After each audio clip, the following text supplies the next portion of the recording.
Hello student, तो start करते हैं next lecture of PYQ solving session. और आज हम लोग 3 मार्क्स क्वेश्चन सॉल्व करेंगे। इससे पहले हमने एमसीक्यू सॉल्व किया, 2 मार्क्स क्वेश्चन सॉल्व किए और 5 मार्क्स क्वेश्चन सॉल्व किए, और आज 3 मार्क्स क्वेश्चन सॉल्व करते हैं। तो देखो first question, the numbers on a die are replaced by the first 6 even numbers. यहाँ पे जो मोस्ट इंपॉर्टेंट थिंग है वो यही है, it is replaced by the first 6 even number. मतलब जो डाई के ऊपर जो नंबर होते हैं 1 से लेके 6 तक, वो नहीं है, उसके बदले क्या है, इवन नंबर है। और इवन नंबर भी कौन से, फर्स्ट 6 इवन नंबर। तो फर्स्ट 6 इवन नंबर क्या होगा, पहले तो वो लिख लेते हैं हम यहाँ पर सोल्यूशन में। Sample space is 2, 4, 6, 8, 10 and 12। ये हो गए फर्स्ट 6 इवन नंबर, और ये आ गया है अभी हमारे डाइस के ऊपर। आगे, the die is rolled once, एक ही बार डाई रोल हो रहा है। Find the probability that the number appearing on the die is. अभी प्रोबेबिलिटी फाइंड करना है कि जब आप डाइस थ्रो करेंगे तो क्या नंबर आएगा। और क्वेश्चन है ग्रेटर देन 4। तो बस सब कुछ समझ आ गया होगा आपको, बिल्कुल इजी क्वेश्चन है। बस इसमें ये ध्यान देना था कि जो डाइस का नंबर है वो उसका नंबर अब वो नंबर नहीं है, उसके बदले ये इवन नंबर है।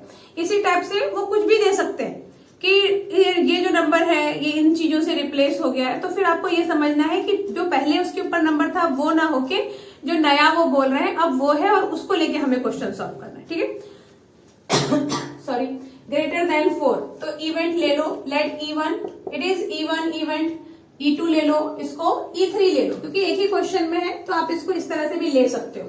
E1 ग्रेटर देन 4, 4 से ग्रेटर नंबर इसमें देखो क्या है, तो 6, 8, 10 एंड 12। और probability of E1 is probability of number of E1 by number of S। और नंबर ऑफ E1 कितना है, 1, 2, 3, 4 एंड इट इज 6। कैंसिल करो, 2 2 जा 4, 2 3 जा 6, सो दिस वन इज 2/3। ऐसे ही आप E2, अब E2 क्या है, डिविजिबल बाय 3। इसी में से नंबर देखो जो 3 से डिविजिबल होते हैं। तो 3 से डिविजिबल कौन सा नंबर होगा, ये 6 हो जाएगा और ये 12 हो जाएगा, बस 2 ही नंबर। Again probability of E2 is N2 is 2 और NS तो वही है, तो 2/6, ये आ गया आपका 1/3। Now probability of event 3। Event 3 क्या है, not a multiple of 10। Not a multiple of 10 का मतलब होता है कि वो 10 के टेबल में नहीं आना चाहिए या 10 से डिवाइड नहीं होना चाहिए। तो ऐसा एक भी नंबर नहीं है जो 10 से डिवाइड होता है। मल्टीपल ऑफ 10 का मतलब समझ गए, अगर होता कि फैक्टर ऑफ 10, तो फैक्टर ऑफ 10 में मतलब जिसके टेबल में 10 आता है तो फिर हम 2 लिख सकते थे और 10 लिख सकते थे। यहाँ पे क्या बोल रहा है, नॉट अ मल्टीपल ऑफ 10, यानी 10 के टेबल में नहीं आना चाहिए। तो आप ये देखो कि इस नंबर में से ऐसा कोई नंबर नहीं है जो other than 10। 10 is a multiple of 10, लेकिन हमें कौन से नंबर लिखने हैं जो 10 का मल्टीपल ना हो, जो 10 के टेबल में ना आए। तो हम 10 के अलावा बाकी सारे नंबर लिखेंगे, तो 1, 2, 3, 4 एंड 5, तो 5/6 ये इसका आपको मिलेगा प्रोबेबिलिटी। क्लियर है ये क्वेश्चन, वेरी गुड। अभी next question is find XYZ, right prime factorization of X। देखो इस टाइप का क्वेश्चन आपने बहुत पहले सॉल्व किया होगा जब हम फैक्टर ट्री पढ़ते हैं। तो इस टाइप के क्वेश्चन भी बोर्ड में है, देख लो, बहुत ही इजी क्वेश्चन है। क्या करना है आपको, यहाँ पर ये जो ब्लू लेटर से लिखा हुआ है, ब्लू कलर से, ये आपको गिवन नहीं है, ये आंसर है। क्वेश्चन ये है कि x है, x के 2 फैक्टर है 2 एंड y, देन y के 2 फैक्टर है 2, 819। 819 के 2 फैक्टर यहाँ पे दे दिया 3 और z, फिर z का 2 फैक्टर दे दिया 3 एंड w के 2 फैक्टर दे दिए 13 और 7। और यहाँ पर हमें x, y, z का फाइंड करना है, x, y, z and w भी फाइंड करना है, and right prime factorization of x। और जब हमें x मिल जाएगा तो उसके प्राइम फैक्टर भी लिखने हैं। तो पहले तो हम ये फाइंड कर लें, तो कैसे फाइंड करेंगे, देखो अभी x के 2 फैक्टर है 2 और y, तो यहां से हमें कुछ पता नहीं चलेगा। y से मालूम पड़ सकता है, y के जो 2 फैक्टर दिए हुए हैं ना, वो दोनों नंबर दिए, एक भी वेरिएबल नहीं है, तो फैक्टर कैसे आता है, अब जैसे यहाँ पर अगर मैं लिखूं 6 के दो फैक्टर लिखूंगी मैं 2 एंड 3, तो अब आप देखो कि जब आप इन दोनों फैक्टर को मल्टीप्लाई करते हो तो आपको वो नंबर मिलता है। तो वैसे ही जब यहाँ पे y के दो फैक्टर हैं 2 और 819, तो इन दोनों को जब आप मल्टीप्लाई करोगे तो आपको ये नंबर मिल जाएगा एंड दैट इज y। ये हो गया, ये समझ आ गया आपको, वेरी गुड। अब जैसे ही y मिला 1638, तो y को आपने 2 से मल्टीप्लाई कर दिया तो आपको मिल गया x 3276। अब यहाँ देखो 819, इसके दो फैक्टर हैं 3 और z। अब ये कैसे मिलेगा हमें, z कैसे मिला, तो हमने क्या किया 819 को कर दिया 3 से डिवाइड। ये 819 का एक फैक्टर अगर 3 है तो दूसरा फैक्टर क्या होगा, तो आप उसको 3 से डिवाइड कर दो तो आपको मिल जाएगा 273। अभी 273 के दो फैक्टर 3 और w, तो यहां मैंने w को वापस लिखा है, तो w क्या है 91, वो भी कैसे मिला 273 को 3 से डिवाइड कर दो। अगर आपके पास नंबर है तो जो एक फैक्टर है उस एक फैक्टर से इसको डिवाइड करोगे तो दूसरा फैक्टर आएगा। अगर आपके पास दोनों फैक्टर है तो दोनों फैक्टर को आप मल्टीप्लाई कर दोगे तो वो नंबर आ जाएगा। ऐसे हमने सारे नंबर फाइंड कर लिए और लास्ट में 13 और ये 7 तो लिखा ही हुआ था, ठीक है। अभी आगे इन्होंने ये कहा है कि right the prime factorization of x। अब क्या करना है आपको, जो ये 3276 है इसके प्राइम फैक्टर्स फाइंड करने हैं।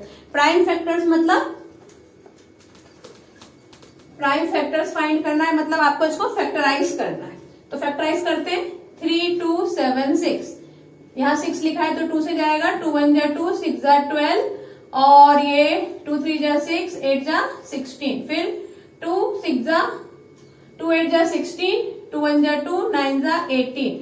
अभी यहाँ पर 9 9 18, 8 1 9, 9 9 18, मतलब ये 3 से जाएगा तो 3 2 जा 6 और 3 7 जा 21, 3 3 जा 9, 273 आ गया, 7 8 9 10 11 12, अगेन बाय 3, 3 9 जा और 3 1 जा, फिर से 3 से जाएगा, यहाँ पे गीला हो गया इसलिए दिख नहीं रहा है, नहीं अभी ये 91 3 से नहीं जाएगा, तो 91 किससे जाएगा, 91 जाएगा 7 से, 7 1 जा 7, 8 9 7 3 जा एंड देन ये जाएगा आपका 13 से। तो ये सारे इसके प्राइम फैक्टर हो गए, क्या क्या 2 2 3 3 7 एंड 13। तो इस टाइप से भी क्वेश्चन आपको आ सकते हैं, बहुत इजी है, आपने पहले भी किया हुआ है और अभी अगर आप भूल गए तो आपको याद भी आ गया होगा। Question is find the zeros and verify relationship between zero and it's coefficient. समझ आ गया होगा आपको कि ये क्वेश्चन है, इस क्वेश्चन में आपको पहले जीरो फाइंड करना है। जीरो फाइंड करना है मतलब एक्स की वैल्यू फाइंड करनी है। अब एक्स की वैल्यू फाइंड करने के लिए हमारे पास दो मेथड है, फैक्टराइजेशन मेथड और फॉर्मूला मेथड। आपकी मर्जी है, आप कोई भी मेथड अप्लाई कर दो। फिलहाल हम यहाँ पर फैक्टराइजेशन मेथड देखते हैं, क्योंकि फॉर्मूला मेथड तो आप कर ही लोगे, आता ही है आपको, और हमने ये इससे पहले के जो लेक्चर हुए हैं उसमें वो फॉर्मूला मेथड भी देखा करवाया है मैंने। तो अगर आपको कुछ भी डाउट है तो फिर वहां से सीख लो, फिर भी डाउट है तो फिर कमेंट सेक्शन में लिखो। Okay, 4√3x² plus 5x minus 2√3। तो क्या करें आप, पहले इसको यहां लिख दें, 4√3x² plus 5x minus 2√3 is equal to 0 नहीं लिखना, क्योंकि इज इक्वल टू 0 यहाँ पर गिवन नहीं है। अब आगे आप देखो कि आप क्या करेंगे, 4√3 मल्टीप्लाई बाय 2√3 करेंगे, तो 4 2 जा 8 एंड ये 4√3 मल्टीप्लाई बाय 2√3, √3 3, 4 2 जा 8, 8 3 जा 24। अभी 24 को मुझे फैक्टराइज करना है कि प्लस माइनस करके 5 आ जाए। तो ऐसा कौन सा नंबर होगा जो प्लस माइनस करके, तो इसके लिए आप क्या कर दो, 24 को कर दो फैक्टराइज, 2 1 जा 2, 2 2 जा 4, 2 6 जा 12, 2 3 जा 6 एंड 3 1 जा 3। तो ये जो नंबर है, इन नंबर को फिर हम ग्रुप बनाते हैं, तो 2 2 जा 4 और 3 2 जा 6। अगर 4 और 6 ले लिया तो नहीं बनेगी बात, 2 2 जा 4, 2 जा 8 ये हो सकता है, 2 2 जा 4, 2 जा 8, एक में आप 8 ले लो और एक में आप ले लो 3 अलोन, तो 8 में से आप 3 माइनस करेंगे, यू विल गेट 5x। इसको फैक्टराइज लिख दो यहाँ पर, √3x²। अभी क्योंकि यहाँ पॉजिटिव चाहिए मुझे, तो 8 को रखो positive and 3 will be negative, क्योंकि हम यहाँ पे सब्ट्रैक्शन कर रहे हैं, only then we can get 5x। Plus कर दोगे तो क्या आ जाएगा 8 9 9 10 11 आ जाएगा। 11 नहीं चाहिए, 5 चाहिए। 2√3 ये हो गया। अब यहां से आप ले लो कॉमन। अब सवाल ये उठता है कि कॉमन में हम क्या ले लें। तो देखो ये जो रूट वाले क्वेश्चन होते हैं इसमें कॉमन लेने में आपको ध्यान ये रखना है कि यहां पर 2√3 है और यहां पर 4√3 है और यहाँ है 3 और यहाँ है 8। तो क्या चीज हम यहाँ पे कॉमन ले सकते हैं, तो उसके बारे में, तो जितने भी रूट वाले क्वेश्चन होते हैं, अगर इस टाइप के कोई भी क्वेश्चन है तो यहां तक तो आपको समझ आ गया। नेक्स्ट आप रूट के क्वेश्चन में हमेशा यही करो कि यहाँ जो नंबर लिखा हुआ है उस पूरे को कॉमन ले लो।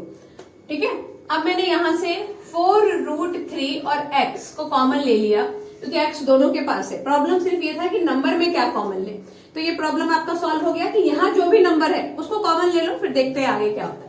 4√3x ले लिया तो यहाँ आ गया x और प्लस। अब 8 को आप 4√3 से करोगे डिवाइड, क्योंकि ये भी हमने काफी टाइम डिस्कस किया है कि कॉमन जब आप लेते हैं तो उससे फिर आप उसको डिवाइड करते हैं। 4 1 जा 4 2 जा, तो ये आ गया आपका 2/√3। √3 को जब अगर आप रैशनलाइज कर देंगे तो √3 तो यहाँ आ जाएगा 2√3/3। यहाँ लिख दो 2√3/3। ठीक है, अब यहां से ये जो साइन है आपको यही यहां लगाना है और यहां से भी, क्योंकि यहाँ पर x लिखा है तो इसमें से भी आप यहाँ 3 कॉमन ले लो ताकि वहां पे सिर्फ x बच जाए।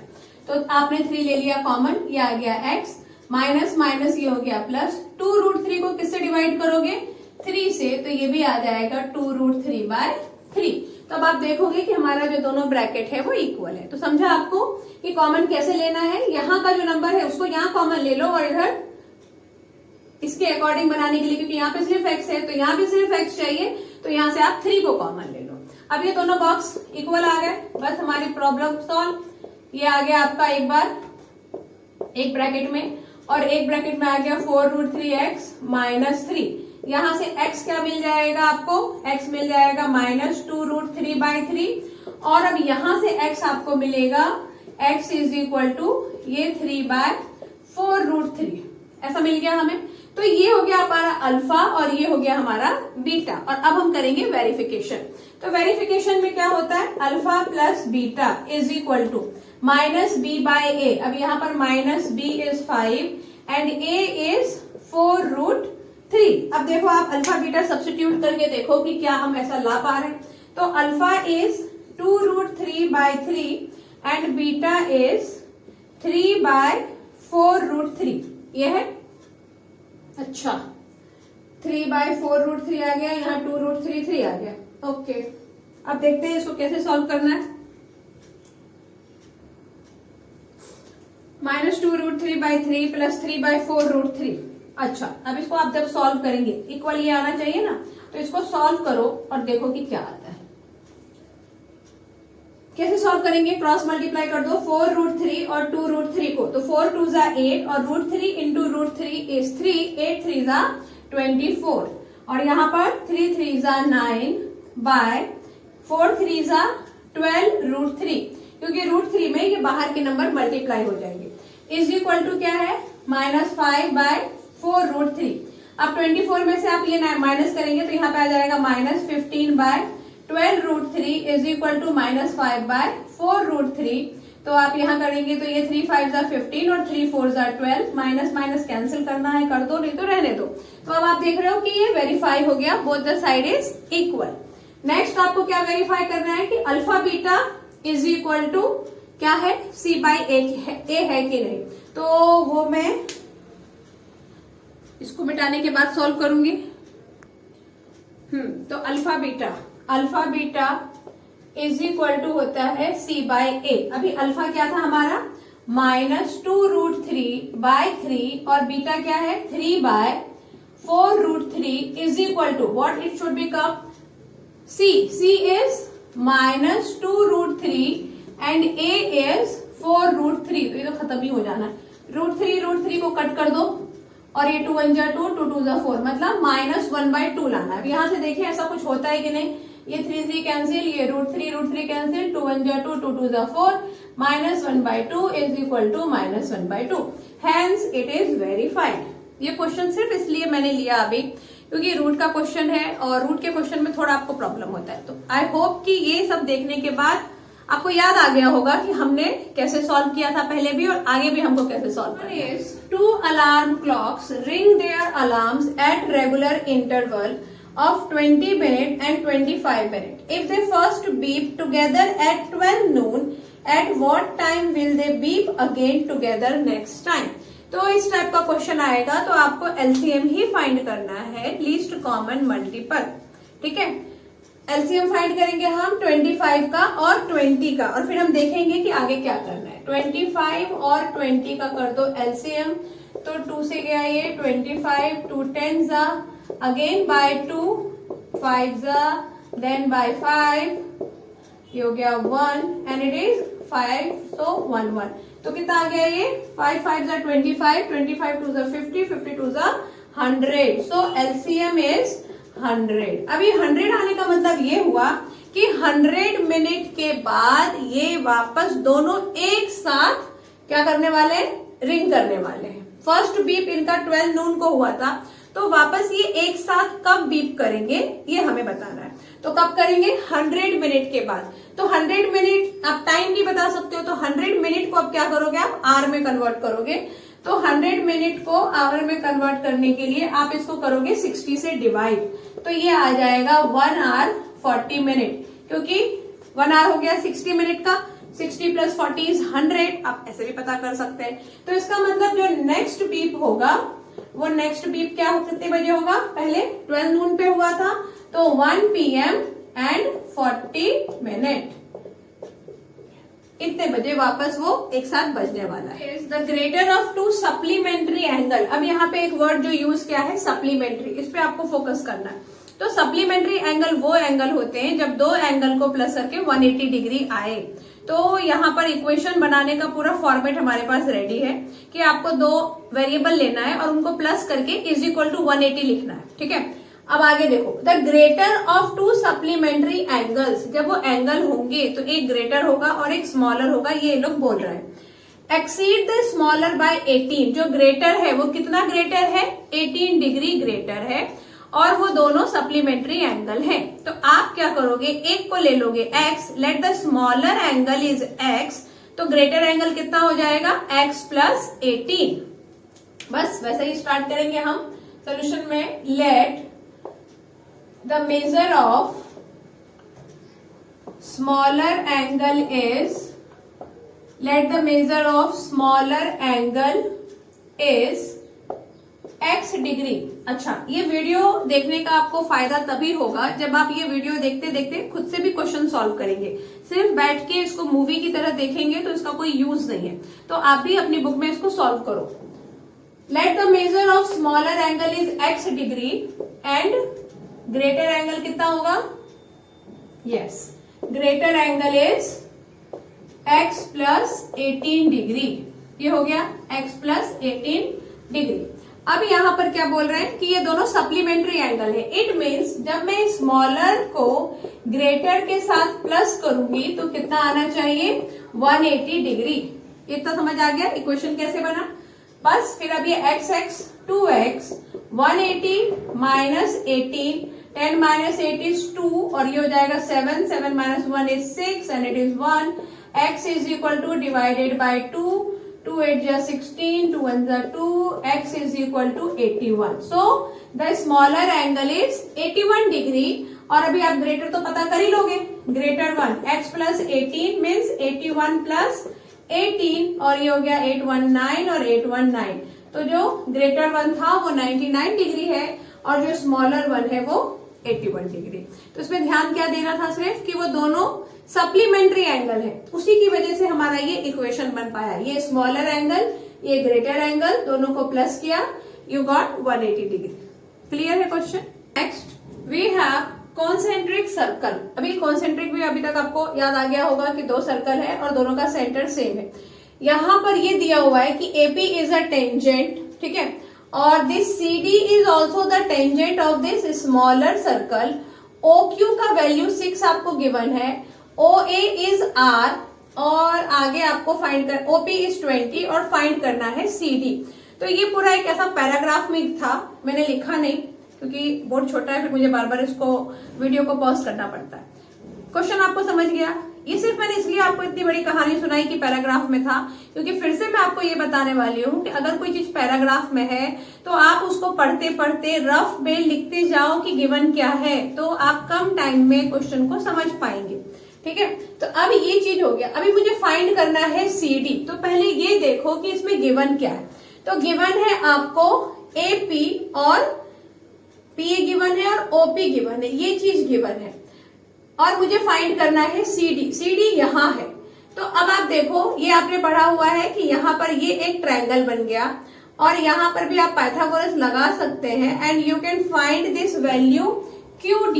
और जैसे ही ये QD मिलेगा उसको आप डबल कर दोगे तो आपको ये CD मिलेगा, क्योंकि ये जो सर्कल के ऊपर ये परपेंडिकुलर लाइन जब होती है कॉर्ड पे तो वो क्या होता है, वो कॉर्ड को बाइसेक्ट करता है। इसको इधर से शायद आपको याद आ जाएगा कि अगर ये कॉर्ड है और ये सेंटर है, ये लाइन क्या करेगी, कॉर्ड को बाइसेक्ट करेगी।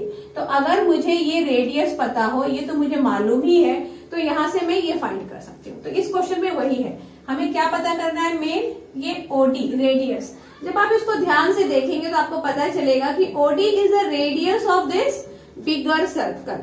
ठीक है, और यही इसी का एक भाई, जुड़वा भाई इधर भी है OA, ये भी इसका सर्कल रेडियस है बिगर सर्कल का। और ये जो इसका जुड़वा भाई है, इसकी वैल्यू हम कहां से फाइंड कर सकते हैं, बाय यूजिंग दिस ट्रायंगल। इस ट्रायंगल में आप देखो ये 90 डिग्री है। क्यों है ये 90 डिग्री, क्योंकि ये टेंजेंट है, tangent radius is perpendicular on tangent. तो यहां से आप इसको हाइपोटेनस लोगे और इन दोनों साइड को लेकर आप क्या फाइंड कर लोगे, OA। जैसे ये R मिलेगा वही हम यहाँ यूज कर लेंगे, और यहाँ हमारे पास ये 6 है, यहाँ से हम अगेन पाइथागोरस यूज करके क्या फाइंड कर लेंगे, QD। तो स्टार्ट करते हैं फाइंड करना। पहले आपको क्या लेना है, इन ट्रायंगल AOP में हम लगाएंगे पाइथागोरस। ये हाइपोटेनस हो जाएगा OP square is equal to AP square plus OA square. अभी OP, value of OP is given that is 20, तो यहाँ पे लिख दो 20 का square is equal to AP क्या था, AP इज ऑल्सो गिवन 16, तो यहाँ लिख दो 16 का स्क्वायर, और OA is R square mention किया है तो लिख दो। ये हो गया आपका 400, और 16 को 16 से आप करेंगे मल्टीप्लाई, तो 1 6 15 256। अगर आपको शॉर्टकट मेथड आता है तो बहुत अच्छी बात है, वही यूज कर लो। R square, now 400 minus 256 is equal to R square. अब इसमें से इसको माइनस कर दो तो कितना आंसर आने वाला है R का, 10 minus 6 is 4 and it is 9, 9 minus 5 is 4, और ये हो जाएगा आपका 3 माइनस 2 इज 1, और इसका कर लोगे आप root because here R square. 144 का रूट होता है 12, सो 12 इज द R। अभी R मिलने से खुशी सिर्फ इस बात के लिए हो रही है कि हमें अब ये पता चल गया। नाउ इन ट्रायंगल OQD में हम पाइथागोरस लगा देंगे। ये 90 डिग्री है तो पाइथागोरस, ये हाइपोटेनस कौन सा होगा, OD square. OD square is equal to OQ square plus QD square. अभी OD स्क्वायर मतलब कौन, यही 144 लिख दो डायरेक्ट, क्योंकि 12 का स्क्वायर करके फिर OQ इज 6 का कर दो 36, 6 6 36 प्लस OD स्क्वायर। अभी 144 में से 36 करेंगे माइनस तो आ जाएगा आपका OQ स्क्वायर। 144 से 36 माइनस करो तो 144 को आप 36 से माइनस करो, आएगा 108 is equal to QD square. ये QD था, मैंने गलती से उसको पता नहीं क्या लिख दिया, QD स्क्वायर। अब आप देखोगे कि 108, इसका क्या करोगे आप, फैक्टराइज करोगे, तो करते हैं फैक्टराइज, तो देखते हैं क्या होता है। 2 5 जा 8, सॉरी 2 5 जा 10, 2 4 जा 8, 2 2 जा 4 और 7 जा 14, 3 9 जा 3 3 जा 3 1 तो इसका तो पेयर बन गया और ये एक 3 जो है वो रह गया बाहर। तो अब आप क्या करोगे, 108 को लिखोगे 3 2 जा 6 बाहर, 6√3 इज इक्वल टू QD। ये जो QD है ये QD ये आ गया आपका 6√3। तो ये जो CD है ये CD क्या होगा, ट्वाइस ऑफ QD। ये QD और ये दोनों पार्ट इक्वल होने वाले हैं, वो अभी हमने समझा कि क्यों। तो CD is equal to twice of QD और CD is equal to twice of 6√3। तो ये आ जाएगा 6 2 जा 12√3। और यहाँ इसका रीजन क्या है, perpendicular drawn from centre bisect the chord. यहाँ आप रीजन लिखेंगे, perpendicular drawn from centre bisect the chord. तो ये क्वेश्चन आपको क्लियर हो गया, very good. Again the question is based on circle and tangent. Proof क्या करना है, यहाँ पर वही सारा डिस्क्रिप्शन है क्वेश्चन में कि एक सर्कल है with centre O, PT and QT is a tangent of the circle. और आपको यहाँ पे जो प्रूफ करना है बस मैंने वो लिखा है। प्रूफ ये करना है कि PTQ मतलब ये वाला angle PTQ is equal to twice of OPQ मतलब ये वाला एंगल, ये एंगल इस एंगल का ट्वाइस है, ये हमें प्रूफ करना है। ठीक, अब क्या करेंगे आप, देखो सबसे पहली बात तो ये PT is equal to QT, it is the tangent of a circle. अभी टेंजेंट होने की वजह से क्या होंगे, दोनों इक्वल होंगे। और ये दोनों टेंजेंट इक्वल है, इसका मतलब ये हुआ कि ये एंगल और ये एंगल भी क्या होने वाला है, इक्वल होने वाला है। इतना आपको क्लियर हो गया, वेरी गुड। अब आगे की बात ये है, अच्छा यहाँ पे देखने से ये लग रहा है कि ये तो हाँ रेडियस अगर इसके ऊपर परपेंडिकुलर होगा, मतलब ये जो पूरा एंगल होता है ये पूरा कितना होता है, 90 degree, because this O is the centre. इसको आप 90 डिग्री मत समझना क्योंकि ये कॉर्ड है, ठीक है। तो हमने क्या देखा कि ये वाला एंगल और ये एंगल इक्वल होगा और ये दोनों एंगल को जब आप प्लस करेंगे तो यहां पर आएगा 90 डिग्री। तो पहले जितना हमने डिस्कस किया है वो हम लिख लेते हैं। सोल्यूशन में हम क्या लिखेंगे, PT is equal to QT that is tangent from exterior point, ऐसा आप लिख सकते हैं। तो ये दोनों इक्वल होगा। अब ये दोनों इक्वल है, देयरफॉर एंगल TPQ, ठीक है, angle TPQ is should be equal to angle TQP। और ये ऐसा क्यों होगा, आइसोसेलेस ट्रायंगल थ्योरम। अगर दो साइड इक्वल होता है तो उसका कॉरेस्पॉन्डिंग एंगल भी इक्वल होता है। तो यहाँ पे आप लिख देंगे आइसोसेलेस ट्रायंगल थ्योरम, ठीक है। अब ये दोनों एंगल हमको इक्वल मिल गए। अब आगे की कहानी ये है कि हमें इसके बारे में बात करना है, लेकिन हमें ये छोटा वाला एंगल चाहिए। तो इस बड़े वाले एंगल को दो पीसेस में है तो ऐसा लिख दो, मतलब आप लिख दो OPQ, angle OPQ plus angle QPT, या फिर TPQ हमने लिखा था पहले तो TPQ ही लिखते हैं। Angle TPQ it should be is equal to 90 degree. और रीजन क्या है, radius is perpendicular on tangent. ऐसा शॉर्ट में आप नहीं लिखेंगे, आप पूरा अच्छे से लिखेंगे। आपको समझा क्या किया, इन दोनों को प्लस करके वहां पे लिखा 90। अभी OPQ, ये तो हमें यहां से आप क्या करो, angle TPQ is equal to 90 degree minus angle OPQ करके इक्वेशन 1 बना दो। ऐसा क्यों किया हमने, क्योंकि अभी हम इस ट्रायंगल की बात करेंगे। क्या किया, पहले हमने बोला कि ये छोटा वाला ट्रायंगल और ये छोटा ट्रायंगल दोनों इक्वल है। इसको ले लिया कि ये दोनों मिलके 90 डिग्री होंगे और फिर इसका हमने इक्वेशन 1 बना दिया। नाउ इन ट्रायंगल PTQ में क्या होगा, angle TPQ plus angle TQP plus angle PTQ is equal to 180 degree and the reason is angle sum property. हो गया।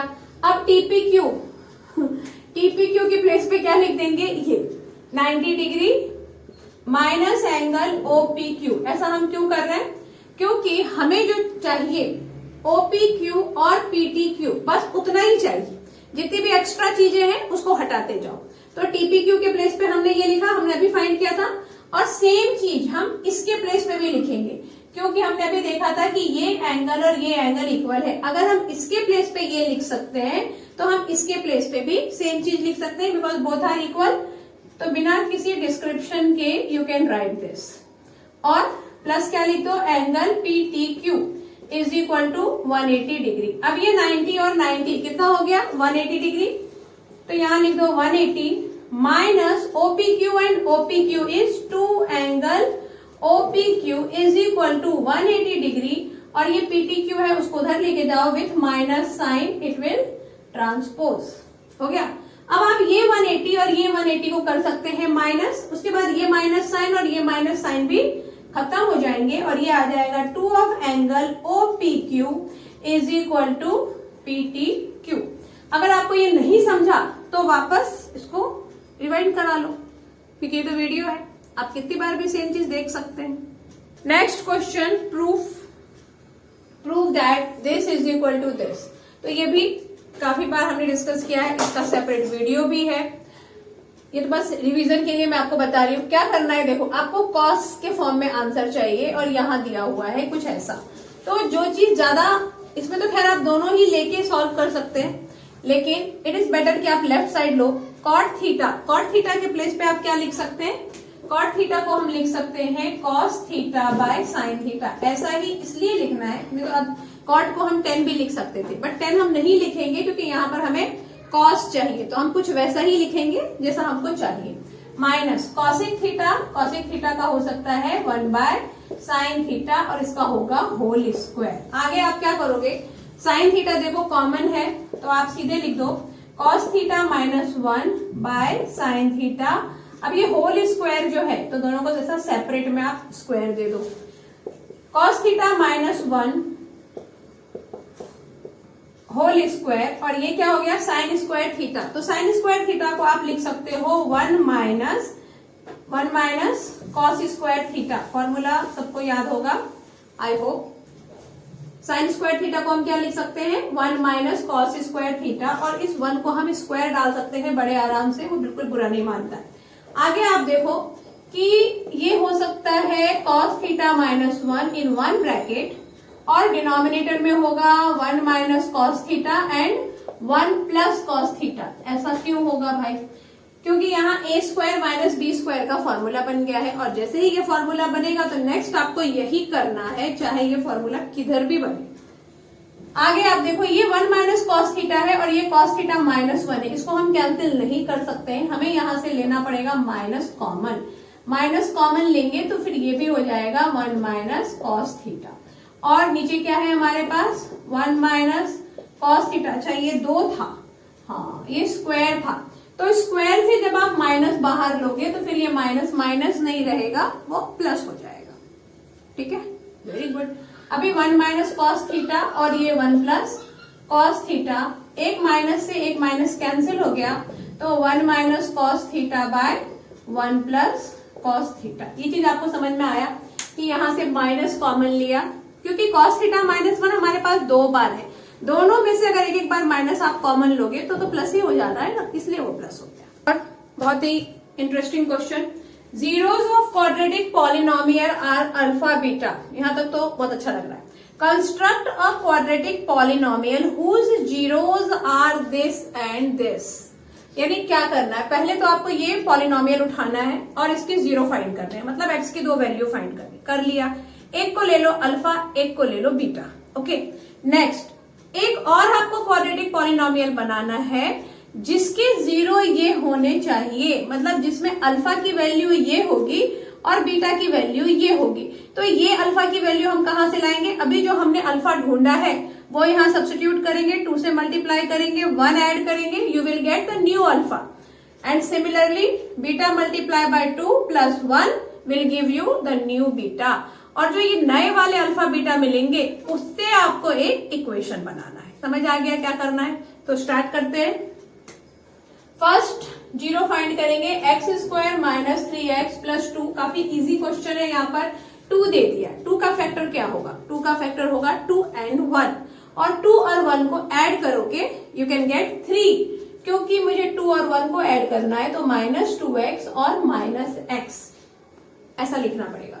+2, यहां से x ले लो कॉमन, तो x -2 और यहां से 1 ले लो common, x -2 and x -1, so x is 2 and x is 1, ये आ गया।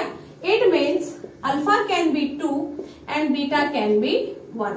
आप यहाँ पे बीटा को 2 और अल्फा को 1 भी लिख सकते हैं, उसका कुछ फर्क नहीं पड़ना है। अब आगे 2 alpha plus 1 is equal to क्या होगा, 2 अल्फा प्लस 1 मतलब 2 2 4 plus 1 that is 5, and next is 2 beta plus 1, तो बीटा क्या था, 1 था, 1 इंटू 2, 2 प्लस 1 3। इसका मतलब ये हुआ the new alpha is 5 and new beta is 3। तो अब जो हमें इक्वेशन बनाना है, तो इक्वेशन नहीं बनाना है, आपको क्या बनाना है, क्वाड्रेटिक पॉलिनोमियल ही बनाना है। तो जो क्वाड्रेटिक पॉलिनोमियल बनाना है उसका फॉर्मूला क्या होता है, फॉर्मूला होता है x square minus alpha plus beta x plus alpha beta, यही होता है। अगर इसके अलावा कुछ और होता है तो वो नहीं लिखना, क्योंकि यही होता है। आगे एक्स स्क्वायर को एज इट इज रखो, माइनस अल्फा प्लस बीटा, तो कौन सा अल्फा बीटा लेना है, ये नया वाला, 5 plus 3 8x plus alpha into beta 5 3 जा 15, ये बन गया पॉलिनोमियल। हमने इक्वेशन बनाने का एक दूसरा तरीका भी सीखा था, जिसमें हमारे पास जीरोस होते हैं और फिर हम उसे इक्वेशन फॉर्म करते हैं। यहाँ पे वो मत करना, क्योंकि वो कॉम्प्लिकेटेड हो जाएगा। इट इज बेटर, क्योंकि अल्फा बीटा आपको फ्रैक्शन में नहीं मिला है ना, तो फिर ऐसे लिख दो, क्या प्रॉब्लम है। Next tan theta by 1 minus cot theta plus cot theta by 1 minus tan theta is equal to 1 plus sec theta into cosec theta. तो क्या करने वाले हैं हम लोग, क्योंकि सेक और कॉसिक के फॉर्म में क्वेश्चन आंसर चाहिए, tan और कॉट के फॉर्म में नहीं चाहिए, तो tan को आप किस में कन्वर्ट कर देंगे, साइन और कॉस के फॉर्म में जो आपके पास फॉर्मूला है उसमें।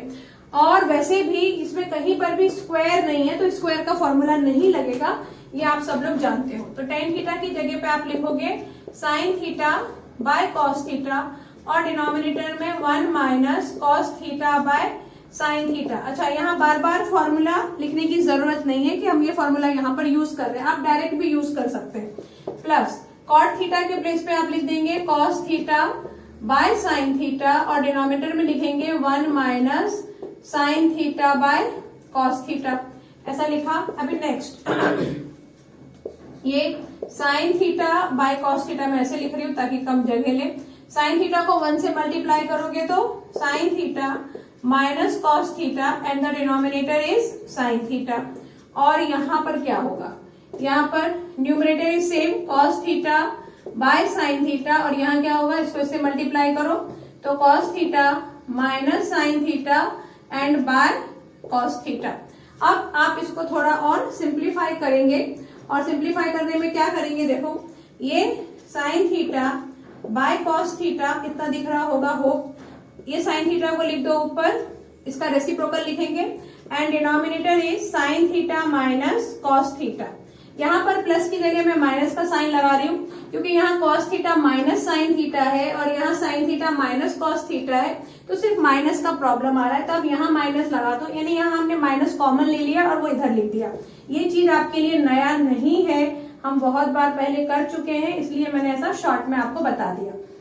तो क्या करेंगे अब आप, cos theta by sine theta, और यहाँ क्या लिखेंगे, कॉस थीटा ऊपर and denominator is cos theta minus sine theta. अब इसके नीचे तो गुंजाइश नहीं है सॉल्व करने का, तो वीडियो पॉज करना ही पड़ेगा। नेक्स्ट क्या करना है आपको, अब मल्टीप्लाई कर दो, तो sine theta multiply by sine theta is sine square theta, और डिनोमिनेटर में क्या है, कॉस थीटा, और नेक्स्ट है sine theta minus cos theta, इतना हो गया। अभी आगे माइनस का sign, cos theta into cos theta is cos square theta and denominator is sin theta in other bracket cos theta minus sin theta, ये सब हमने लिख दिया। अब आप देखो कि डिनोमिनेटर, अच्छा ये cos theta minus sine theta क्यों लिख दिया मैंने, इसको sign theta minus cos theta बनाया था ना, माइनस का साइन इधर करके, तो वही लिखो sign theta minus cos theta, क्योंकि हमें एटलीस्ट कुछ तो सेम हो जाए, sign theta minus cos theta, sign theta minus cos theta. तो जब आप डिनोमिनेटर इक्वल करोगे तो क्या होगा, sign theta minus cos theta दोनों के पास है, उसको एक बार लिखो और यहां पर साइन और कॉस दोनों ही आ जाएंगे। ऐसे करते हैं हम लोग एलसीएम, कॉस यहां लिख देती हूँ, डिनोमिनेटर में जो भी आता है वो सब मल्टीप्लाई होते हैं ना, लेकिन जो कॉमन होता है उसको एज इट इज रखते हैं। तो ये कॉस थीटा हो गया, साइन थीटा हो गया, और ये दोनों कॉमन थे तो वो एक ही बार लिखेंगे। इस तरह से ये हमने डिनोमिनेटर सेट किया। अब आप देखो साइन स्क्वायर थीटा को आप किससे मल्टीप्लाई करोगे, आप चेक करोगे कि इनमें से यहाँ पर क्या क्या है। तो यहाँ है कॉस थीटा और ये, यानी इतनी चीजें हैं, सिर्फ साइन नहीं है, तो साइन से मल्टीप्लाई कर दो, साइन क्यूब थीटा हो जाएगा माइनस। ऐसे ही यहाँ पे ये चेक करो कि इनमें से क्या क्या इधर है, जो नहीं है उससे उसको मल्टीप्लाई करो। तो हमको मल्टीप्लाई करना पड़ेगा कॉस से, और ये हो जाएगा कॉस क्यूब थीटा। अब ये हो गया ए क्यूब माइनस बी क्यूब। तो ए क्यूब माइनस बी क्यूब का फॉर्मूला क्या होता है, ए माइनस बी, मतलब sign theta minus cos theta in one bracket and in other bracket sign square theta plus sign theta into cos theta, और फिर आ जाएगा plus cos square theta, ये हमने लिखा। And it is divided by this one, it is sine theta cos theta, और ये हो गया sign theta minus cos theta. अब क्या होगा, ये sign theta minus cos theta से ये पूरा ब्रैकेट कैंसिल, और यहाँ साइन स्क्वायर थीटा और कॉस स्क्वायर थीटा ये क्या देंगे आपको, ये देंगे 1, और ये इसको करना पड़ेगा, मिटाना पड़ेगा। तो sine square theta plus cos square theta, इसके अंदर जो लिखा हुआ है ये, इसके प्लेस पे आप क्या लिख सकते हो, 1 लिख सकते हो, अभी हमने डिस्कस किया। तो 1 plus sign theta into cos theta and it is divided by sine theta into cos theta. ऐसा बिल्कुल नहीं सोचना कि इसको यहां से कट करते हैं, वो नहीं होगा कट। आगे आप क्या कर सकते हो, ज्यादा से ज्यादा इस 1 के साथ एक बार आप इसको लिखोगे और एक बार इसके साथ लिखोगे। तो वही हम करने वाले हैं। जब आप इस 1 के साथ इसको लिखेंगे तो ये कुछ ऐसा होगा, मैं यहीं पे लिख देती हूँ। 1 के साथ इसको लिखा तो sine theta into cos theta, और फिर बीच में आ जाएगा प्लस का साइन, और एक बार इसके साथ लिखेंगे, ठीक है, ये नीचे की लाइन होगी।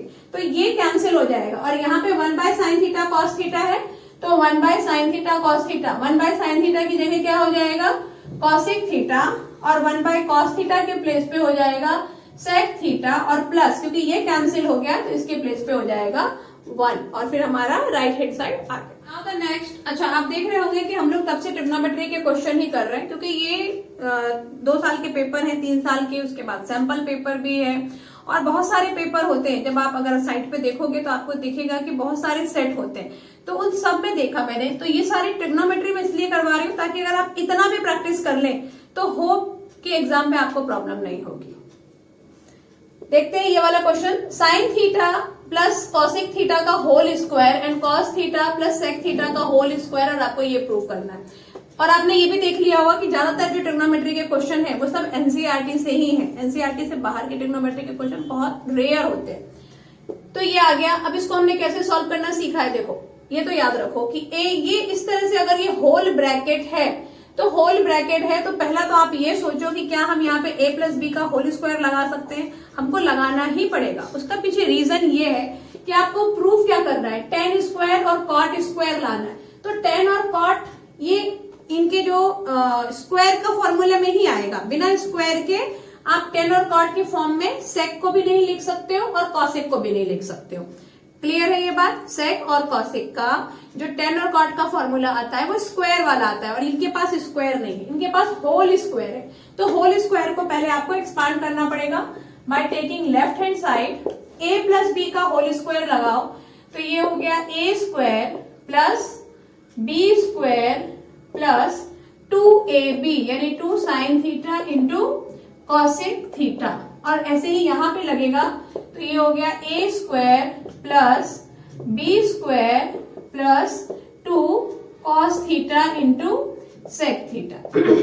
आगे साइन स्क्वायर थीटा और कॉस स्क्वायर थीटा, इसके प्लेस पे आप सीधे 1 लिख सकते हैं, लिख दिया हमने।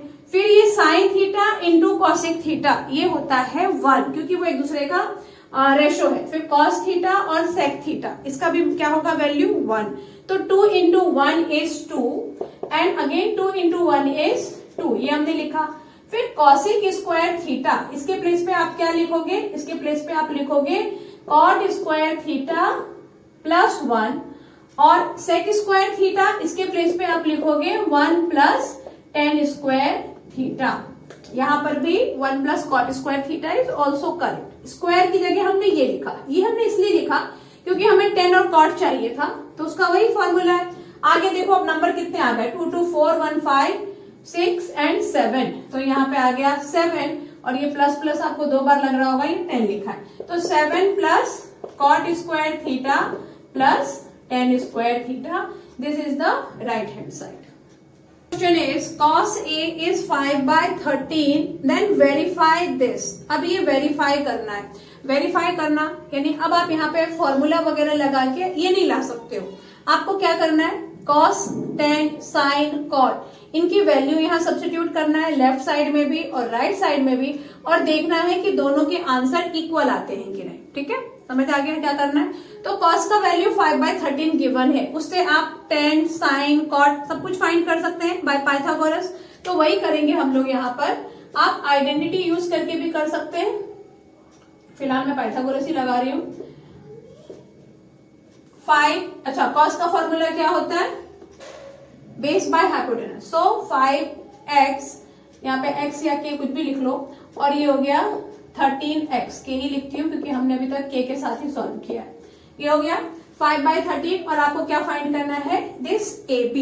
तो स्टार्ट करेंगे पाइथागोरस, ये हाइपोटेनस है, तो 13k का whole square is equal to AB square plus 5k का होल स्क्वायर। 13 का हो जाता है 169k स्क्वायर, और 5 का हो जाएगा 25k square is equal to AB square. 9 minus 5 is 4, it is also 4 and this one is 1, k square is equal to AB square. तो AB का वैल्यू आ जाएगा आपका 12k, root of this is 12k, मतलब ये जो चीज आ गई ये हमारी 12k आ गई।